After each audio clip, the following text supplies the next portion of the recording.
Hi guys, welcome back to the channel. We are here to talk about how to grow your YouTube channel, your brand, your business, yourself basically. Anything you're trying to grow on social media and YouTube, this channel is here to help you. In this video, we are going to be talking about target audience and, finding out how to find your target audience and knowing what type of content they actually want. Now, if you are a business watching this, you should already know who your target audience is and, the type of content they want you to make. If not, we're going to cover that in a bit more detail. But if you don't know that, you should really, because it's your business. But if you are a new YouTuber and you're finding your feet, you're not sure what you're creating yet, we need to try and find that audience that you can make that content for specifically. Now, video on the screen at the moment is a video that I posted a couple of weeks ago, and as you can see, it's got 4,500 views, which isn't bad, for a video that's a couple of weeks old from my channel.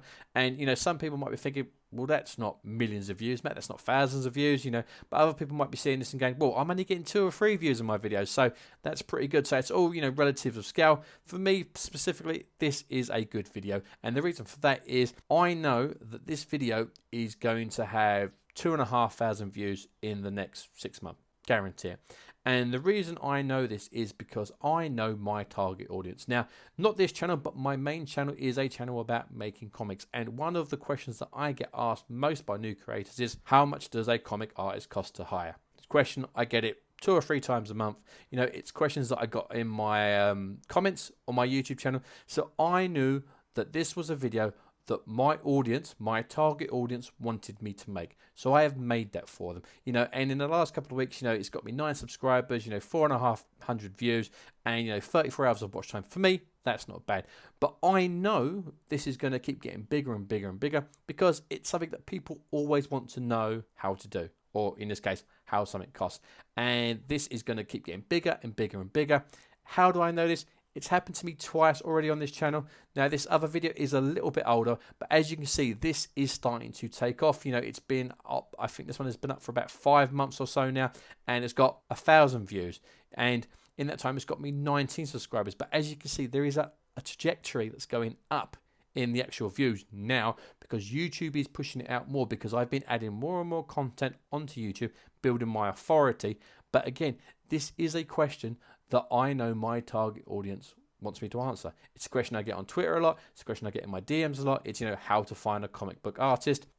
This question is never going to go away. So as long as I keep putting content on the platform, YouTube is going to keep pushing this video out, as long as people are clicking on it and people are watching it, which they already are. So now you're probably thinking, yeah, but Matt, that's not the 2,500 views that you spoke about at the beginning of the video. Well, here we go again. 6 months ago, I made this video, and it was about mistakes that new comic writers make. And again, people, when they want to go on their comic making journey, they want to avoid the mistakes like any of us want to do. And as you can see on this video, for the first few months, first 4 or 5 months, the views were steady, not growing too much. A couple of videos, a couple of views here, a couple of videos there. But then literally last month, it has now taken off, and it has gotten me 900 views in the last 28 days alone. And over the length of the video, it's got me 64 subscribers, and it's getting bigger every day. As you can see, it's had 56 views in the last 48 hours on its own, and that was over a weekend, which is usually a quieter time. It gets between 50 and 100 views a day now, and that's not going to get any smaller. So the reason why I'm highlighting these is not to to give myself a big pat on the back. It's because I'm trying to show you that you need to make content not as much for yourself, but for your audience, because your audience are consumers. They are consuming your content, and their currency is time. So you need to make something that is worthy of their time. So if you are starting out on your YouTube journey and you're not sure how to tailor your content, we've talked about the filing and your target audience in the last video, but now we're going to try and find and narrow it down on what your niche should be and what kind of videos that you should be making based on what people are actually looking for, based on what your target audience is actually looking for. Now, YouTube's really great. YouTube actually tells us what people are looking for. Yet you can look on like things like Google Trends and stuff like that will tell you what are the big viral topics out there at the moment, and you can try and ride their coattails, but you're probably going to be going up against very big channels that have a lot of authority, whose content is tried and proven, that YouTube is probably going to be pushed out more than yours. So what we need to do is we need to be more specific about the content that we're creating. Like my videos, it's how to find a comic artist, how much does comic art cost? These are very specific questions that people are asking, not on a huge scale, but on a scale that's getting regular views. And that's how you need to build your channel, step by step, slowly but surely. And, you know, over, you know, the next 6 to 12 months, it's nice organic growth. That's what we're looking for. So to find out what your audience wants, we need to actually do some research. And to do that, we need to go to YouTube. Okay, so the first thing we need to do with regards to the research is go to see our new best friend, which is open up an incognito window in on Google or whatever your browser is, and go to YouTube. So this is going to give us a true reflection, and YouTube is going to show us what people are searching for based on your niche, or if you're Americans, niche, you know, however you want to say it. So what we need to do is, you know, if you're a business, you know what your niche is because your business is around that. But if you are a new YouTuber or someone that's been, you know, making videos for a while and you've not really decided on your target audience yet, you know, what you need to do is, what do you want to make videos about? So there's, for example, if you're a cookery channel and, you know, you're obsessed with fast food, so all you do is type into the search bar fast food, and then as you can see, what YouTube is doing, YouTube is giving us recommendations based on what people are already searching for.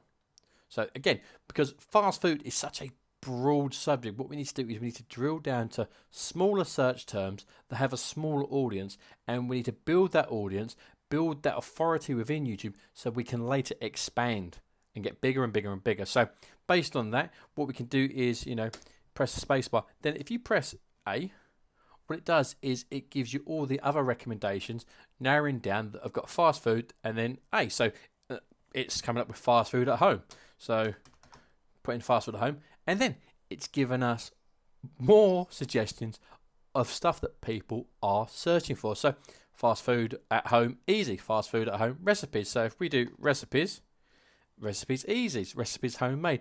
Again, it's given us more specific keywords to go after and to create content for, that there is an audience for, that we might have better luck getting viewers on because we're being more specific, more streamlined, more targeted for the people that actually want that. So what you need to do is, depending on your niche, depending on what type of content you need to do, is pick random terms within that niche. So this is fast food. So within fast food, you're going to have, you know, burgers, burgers in my mind, you know, pick different words within your niche and do this keyword research based on at least 30 to 50 of them, and come up with some video ideas that you're going to go back and actually create. And then what we're going to do is, based on the list you've got, the 30 to 50 keywords list you've got, we are going to pick the ones that you need to go after, because the problem is these may be even really specific, but there may be a lot of traffic out there for these and already a lot of videos. So we need to narrow it down. So this is the first part of the research. So we know we need to file our videos correctly when we make them. We know what type of videos we're going to make. And now we need to look what else is out there. But also, while you're doing this, look at your competition. You know, look at what other videos are out there. So if we do the original one, we can have a look at our competition. We can look at their thumbnails, which I've mentioned in other videos that are very, very important. You can look at, you know, how many views they've got, how long those videos have been up there, and, you know, watch a few. Analyze your competition, because you need to be able to create what they're doing, but do it better. That's the next key. So do some research. I'll see you in the next one, and we'll show you how to find the specific videos that you need to make.